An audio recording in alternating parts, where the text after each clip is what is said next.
Welcome back, students who are taking financial accounting, and in this series of videos we are working on the assigned homework problems from the digital study guide for chapter 12. These are the group B exercises. Note, accounting is about understanding the concepts and then applying that understanding to the situation at hand. If you get the application aspect wrong, that is one thing and is easily remedied by watching someone else work the problem. However, if you don't understand the concepts, that is a whole other thing. Watching a problem worked out will not help if you don't understand the underlying concepts.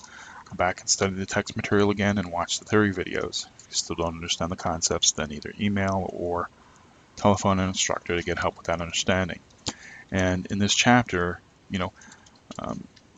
we had gone over what was this chapter about. This chapter is about creating a vertical or horizontal analysis, which means all you're doing is crunching numbers in order to get percentages that you can use for analysis. Amounts and percentages that you could use for analysis. Then you take that information and you have all of these ratios that answer the 5 key questions. Okay, and in doing these ratios, there's certain formulas, but you have to understand how to work through the formula and pick and choose the correct information in order to get the right information to calculate the ratios. And then once you have these ratios, what you're doing is then you're performing the analysis. You're making a judgment as to the performance of the business, whether it's good or bad. Okay. Well, the issue here is that doing the vertical and horizontal analysis is relatively easy. It's just crunching numbers. But when it comes to the ratios, if you're not understanding the underlying concepts, the information is not going to be given to you in nice, neat, little, tidy packages where you can just pick and choose numbers and just say this number, this number, this number, and I just do the math. No, they're formulas, and information is going to be given to you in a variety of ways, and you have to be able to decipher that information and choose what that's needed in order to come up with the right information to calculate that particular ratio. And if you're not doing that, that's the understanding part of this in this chapter. And if you're not getting that, then you need to go back to the theory videos for this chapter. You need to go back to your math for business and finance. You need to go back to the focus on decision making at the end of each chapter in order to understand the theory behind it.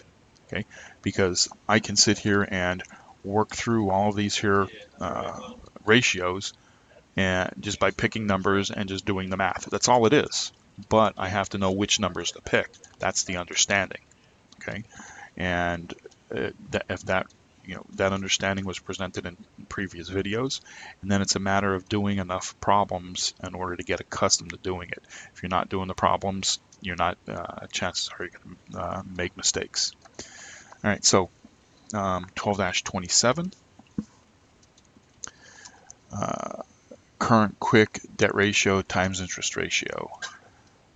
Whitney Stone Winery requests you determine whether a company's ability to pay its current liabilities and long-term debts improved or deteriorated during 2014. Round all ratios to 2 decimal places. Just as a quick aside, if it says, whatever the problem says, that's what you need to do.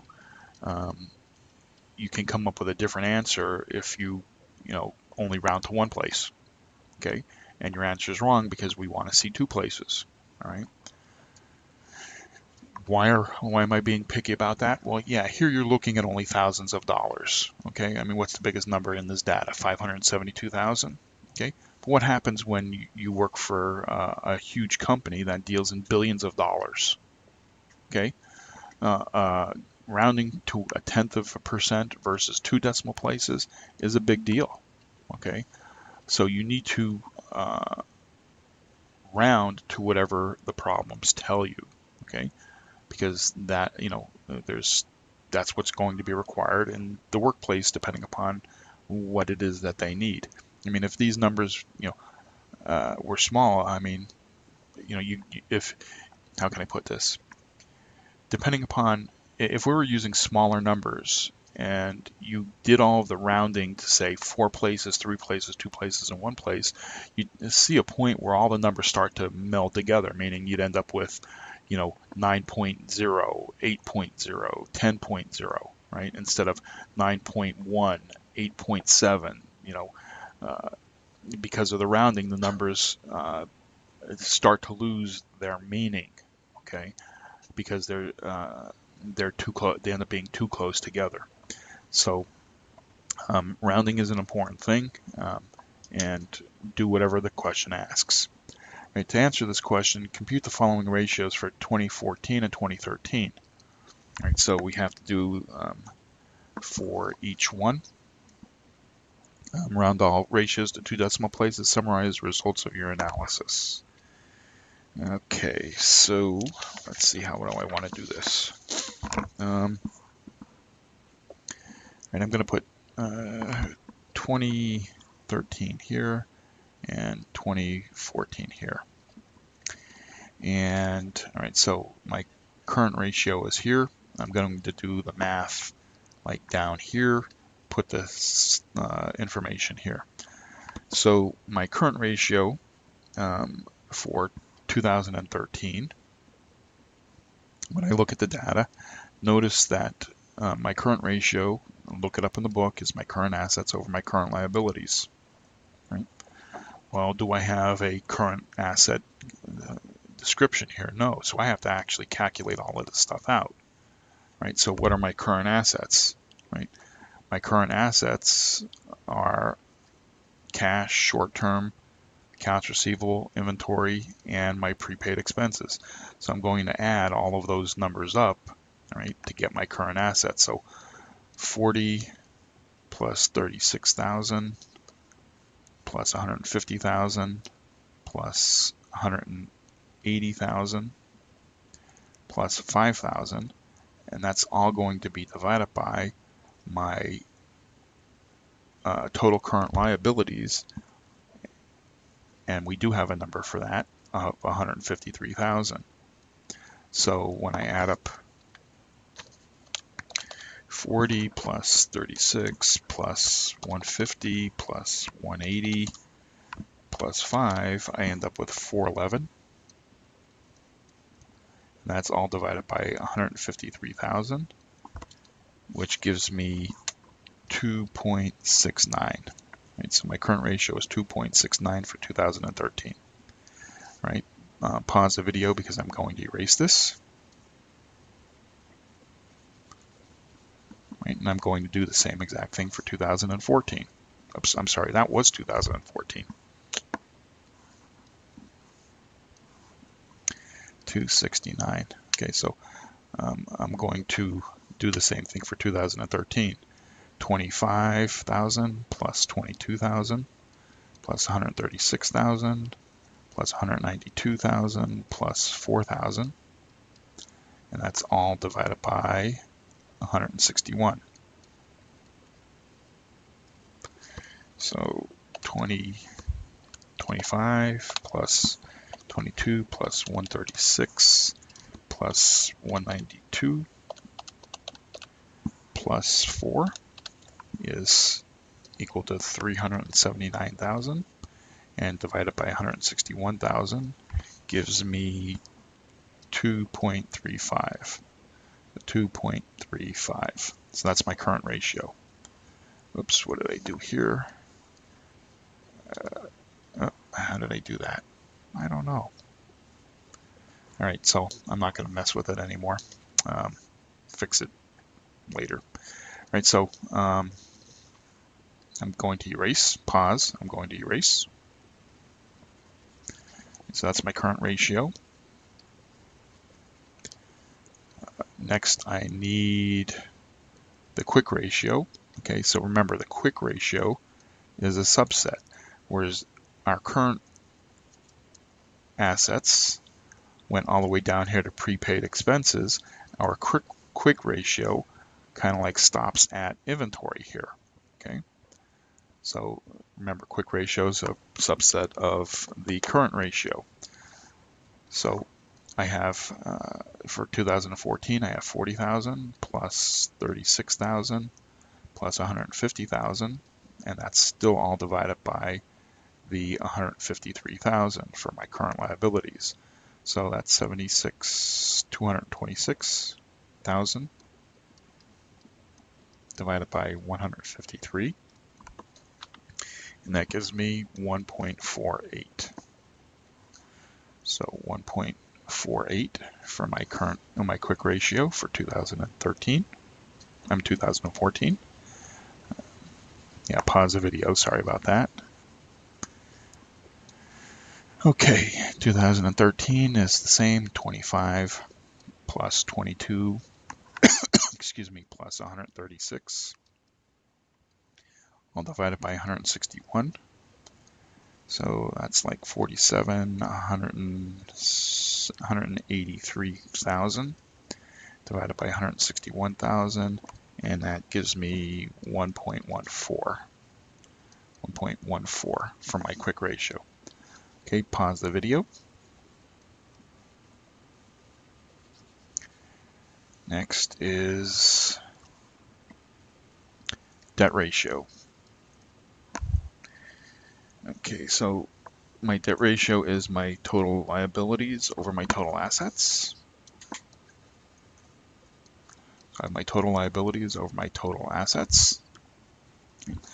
So what do I have for total liabilities? Okay. Let's see here. Current, long-term. So I don't have a total liability, but I know my liabilities are total current liabilities plus my long-term note payable, right? So I have for 2014, I have 153,000 plus 130,000, okay? And that's going to be all over my total assets, which is 572,000. Oops, 572,000. So that's what, 283,000 divided by 572, and that gives me 0.49 as my debt ratio for 2014. Okay, pause the video. I'm going to erase that. And we do the same thing for 2013. I'm going to take the 161 and the 165. And that's divided by the 560. So that's what, 326,000 divided by 560,000, or 0.58. 0.58 for my debt ratio. Okay, pause the video. And then lastly, interest coverage ratio. My interest coverage ratio, which is my earnings before interest and taxes over my interest expense. Okay. So,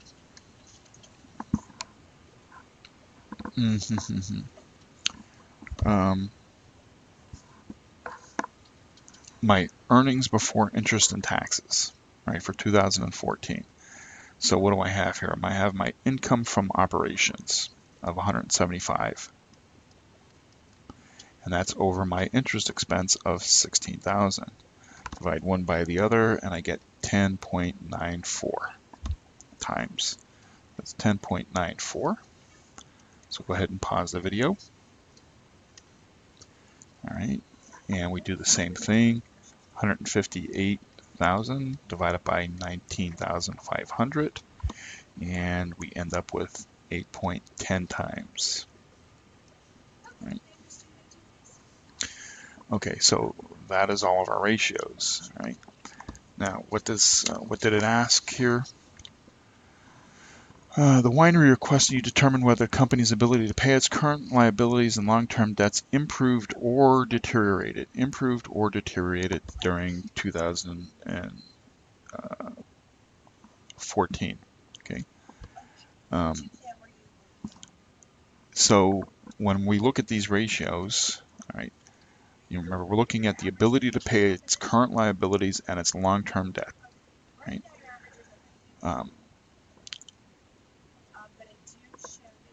our current ratio here increased from one year to the next, and so did our quick ratio. Okay, and then our debt ratio decreased, and the interest coverage ratio increased. So based upon these numbers, I mean, remember we're going from 2013 to 2014. So from our current ratio, we obviously have, from both the current ratio and the quick ratio, we obviously have more assets than we have liabilities in order to pay off the liabilities. And the interest coverage ratio increased also, meaning because we have more earnings than we have interest expense. Okay, and our debt ratio went down, meaning our liabilities went down. So in answer to this question, the ability to pay the current liabilities and long-term debt improved during 2014, and that's this here is kind of the whole purpose behind working through ratios, and I think we're going to be going through that more and more with the other exercises here. In that,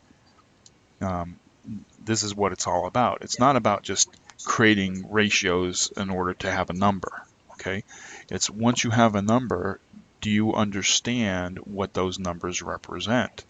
And to be able to do that and make the correct judgment, you have to understand what each and every ratio is measuring. And the best way to do that is, to play with the ratios. Okay, like if I'm looking at this here, all right, yeah, you can look in the book, and let's say you do choose the right information in order to come up with the right figures here. Okay, right? That's one thing. But if you don't understand what these figures represent, then what good is that? Yeah, I can sit here and go, okay, my current ratio increased, my quick ratio increased, because all I'm doing is just taking and subtracting these numbers, right, to determine whether they increased or decreased, right? But what does that really mean? If you don't understand what the current ratio is about, as an example, then what you need to do is you need to run more numbers. Play around with. Here's a scenario where, it's telling you that, and I don't want to go back and do all of the math, but well, we can. Yeah, I can. I don't want to. Well, I can add up all of these numbers to come up with a total asset. And then I see my total liabilities, which was the 153,000. So whatever number that came out to for my total assets, let's say that it ends up being 350,000. Okay. You just did this calculation in order to arrive at 269 and 235. But if you don't understand what this current ratio is measuring, then what you need to do is you need to go in and put different numbers to see what the effects are. Decrease the 153 down to say 75,000, or increase it to 225,000 and see what the change means and think it through. All right? That's how you come to understand what the ratios mean, so that when you're being asked the question, did it improve or deteriorate, you can make the right judgment. It's not as simple as, oh, well, plus, plus, plus, minus, plus. No, it's not like that. All right. You have to think through the ratios and understand what they mean in order to make the proper decision as to whatever you're being asked. In this case here, did the current liabilities and long-term debt, the ability to pay them, improve or deteriorate? All right. I mean, if you went and said, oh, here's my, depending upon the question I was asked, if I looked at my debt ratio, that decreased. Okay. Well, if my debt ratio decreased, that means I paid more of it off. So I had more of an ability to pay off that debt. And that is reflected in that my current ratio and my quick ratio, which are very similar, okay, they improved. And but let's say the data, as a theoretical thing, let's say the interest coverage ratio was all out of whack. Maybe this interest coverage ratio was down to say 2.10, all right, and 8.10. Well, on the surface, it may look like I'm able to pay it off, but maybe because this interest coverage ratio, I'm paying way too much in interest. So no, I'm not able to pay off my debt. It all depends. What I'm trying to get at here is it all depends upon what the question is asking and your ability to understand, what the ratios mean. Okay, and if you understand what the ratios mean, when you're looking at the numbers, you have to think through all of the different ratios, understanding each one, and put them all together in order to be able to make a conclusion for whatever it is that you're being asked. This is not something that is easy. Okay, it is not something that you can just find in a book. This requires thought, and this is where the hard part comes in. Creating a horizontal and vertical analysis is easy. Crunching the numbers is a little bit hard. In order to do the ratios is a little bit harder because you have to understand the moving parts to the ratio. But then it becomes even more harder in that, what do I do with those numbers? What do they actually mean? Do I understand the underlying reasoning, the underlying thought behind all of those ratios? And in order to be able to determine whatever the correct answer for whatever is being asked of me. And that's what investing is all about, right? If you're going to invest in companies, like you want to buy a stock, right? Well, you don't just look at a PE ratio and say, it's low, so I want to buy it. No, you need to look at all of this stuff and decipher the information in order to make the best judgment. All right. So with that said, go back and I realize I've been on a tangent now for like 5 minutes because I'm trying to express, something that's really intangible here, something that you really don't, it's hard to, you can't touch it. Yeah, I have these here hard numbers, but trying to explain what the meaning behind those numbers is and how to think about it is only something that you can get from understanding and then doing. Every video I start here with, accounting is about understanding and application. And, if you're not understanding, it doesn't matter about all the application. So with that said, we're going to have more and more of these here to do in the future. And so I'll see you in the next video for the next exercise.